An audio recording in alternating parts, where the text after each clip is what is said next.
It can be very scary being a leader. The consequences of your actions can have huge repercussions. And I would say actually being scared sometimes means you care. That you care about your people, you care about the outcome. But I would also say that if somebody was truly fearless, that could lead them to becoming reckless. I'm Mike Harris and I help businesses to successfully grow their profit and turnover. In the last year alone, I have helped over 20 companies at least double in size. And I work with a mixture of firms for small, medium and large businesses, including startups and multinationals. Over the years, I've heard a lot of rubbish talked about what makes a good leader, what characteristics and behaviours they must have. So I thought it would be good fun to look at these and burst some bad practice. As I said earlier, over the last few years I've heard a lot of rubbish talked about what makes a good leader, what characteristics and behaviours they must have. And I'm sure you've all seen or heard them. Maybe they're holding you back or affecting your team, so I thought it's important to dispel these myths. And I've grouped them together under 4 headings: personalities, characteristics, behaviours, and just wrong. And in fact, it's that last heading I'm going to start with. Myths that are just wrong. So the first myth is leader is a job title. Now, a few years ago, there was a trend where companies would put leader into the job title, normally replacing the word manager. So you've got project leader or business leader or commercial leader or team leader. And they did that because they thought by putting leader into the title, that made the person a leader. But it doesn't. It doesn't change anything. They still need to develop their skills to become a leader. So leadership or leader is not a job title. It's a mindset. It's a way of life. The next myth is that becoming a leader is seen as a promotion. So you go from being a manager to becoming a leader on the way to being a director. But that's not true. Leadership isn't a promotion. You can be a leader at any level in an organisation. You can become a leader before you become a manager. You can become a leader way before you're a director. And the next step after a leader isn't necessarily manager or director. So it shouldn't be seen as promotion if you're being trained and developed as a leader. The next myth is there can only be one leader. But again, not true. An organisation can have plenty of leaders at many levels of the organisation, and we're going to talk about that again a bit later. So moving on to personalities. The first is that leaders must be charismatic. But I've worked with plenty of leaders who I wouldn't describe as charismatic.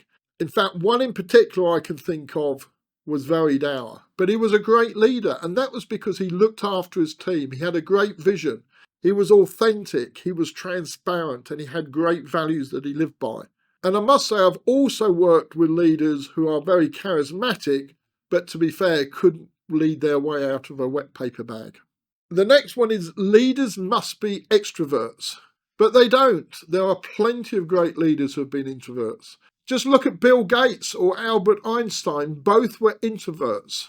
And for those who don't know me, it might come as a surprise that I'm also an introvert. I have to work hard at being a leader. I'd find it very easy to sit in a room and just sit behind my laptop, shut the door and ignore what's going on, ignore the people I'm supposed to be leading. There are days when I have to overcome that and force myself to get out there, talk to people, communicate, make sure that the message is understood and it's being followed. So leadership isn't about being an extrovert or an introvert. It's about having the right skills. The next myth is leaders must be likable. Now, I'm not saying that you should be hated, but remember it's not possible to be liked by everyone. So don't even try. I've followed a lot of leaders who I wouldn't have gone down the pub and had a pint with, but I've respected them and I would have followed them to the ends of the earth. The next myth is leaders must be fearless.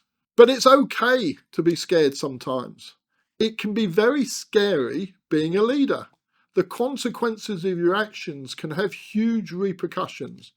And I would say actually being scared sometimes means you care. That you care about your people, you care about the outcome.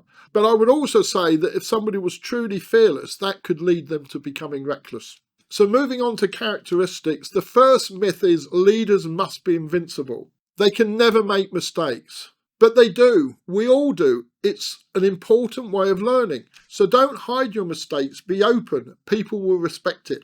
So the next myth is leaders are always in charge, that they're the boss. It's a common misconception that there can only be one leader within a team, a department and a company, and it's always the person in charge. But that's wrong. As I said earlier, there can be lots of leaders at lots of levels of a business. I have seen apprentices who were great leaders, and within a team, they were the one who led the team, even though they were still training. And then the last myth is leaders are always the smartest guy in the room, i.e. the most knowledgeable. They know everything. They never make mistakes. They think that they must be smarter and know more than anybody who's working for them. But let's be honest, that's not possible. I'd even go as far as to say is not desirable. I certainly wouldn't want to be the smartest guy in the room. I certainly wouldn't want a team around me that are not as good as I am. I want them to be better than me. I want them to have skills I can tap into and expertise that I can use. A good leader must be able to tap into the skills and expertise of the smart people who are around them. So there you have it, 10 leadership myths debunked. And as I said earlier, they're all based upon my own personal experience. So in summary, the 10 leadership myths. First myth, leader is a job title. But the truth is it's not. It's a mindset, a way of life. Second myth is that leadership is a promotion. But the truth is it's not. It's a skill set. Third myth is that there can only be one leader. But the truth is there can be plenty of leaders within an organisation at many levels. Fourth myth is that a leader must be charismatic. But the truth is I've worked with many great leaders who were not charismatic. Fifth myth is that leaders must be extroverts. But the truth is being a leader is about having the right skills, not whether you're an extrovert or not. The sixth myth is that leaders should be likeable. But the truth is it's not possible to be liked by everyone, so don't even try. The seventh myth is a leader has to be fearless. But the truth is it's okay to be scared sometimes. And in fact, being scared is a sign you care. The eighth myth is a leader must be invincible. But the truth is everyone makes mistakes, so embrace them. It's a great way of learning. The ninth myth is the leader is always the one that's in charge. But the truth is there can be a lot of leaders and organisations at every level. They're not always the person in charge. And then last but not least, the 10th myth is that the leader is the smartest guy in the room. But the truth is that's not possible. Leaders must be able to tap into the skills and expertise of the smart people around them. So that's it for today. Hopefully that made sense. As you know, I like to set some homework. And today's homework is this. Look at yourself in the mirror. Did you believe any of these myths? And if so, how are you now going to change to make yourself a better leader? Let me know how you get on. I'd be really interested to hear about the changes you're making. You can comment below if you're watching this on YouTube. You can message me directly on LinkedIn, or you can email me using the email address that you can find on the website. And if you're watching this on YouTube, don't forget to like, subscribe by clicking the bell icon, and share with your colleagues who may be eager to develop their leadership skills. So where can you find us? You can watch us on the Leaders and Strategy YouTube channel, listen to us on Podbean, Spotify, Apple Podcasts, Amazon Music, Podchaser. We upload these episodes onto my LinkedIn page and also onto the Strategist Consulting website. So that's it for today. I hope you've enjoyed it and you come back next time and join me when I'll be talking about the importance of leadership and strategy. I'll see you then.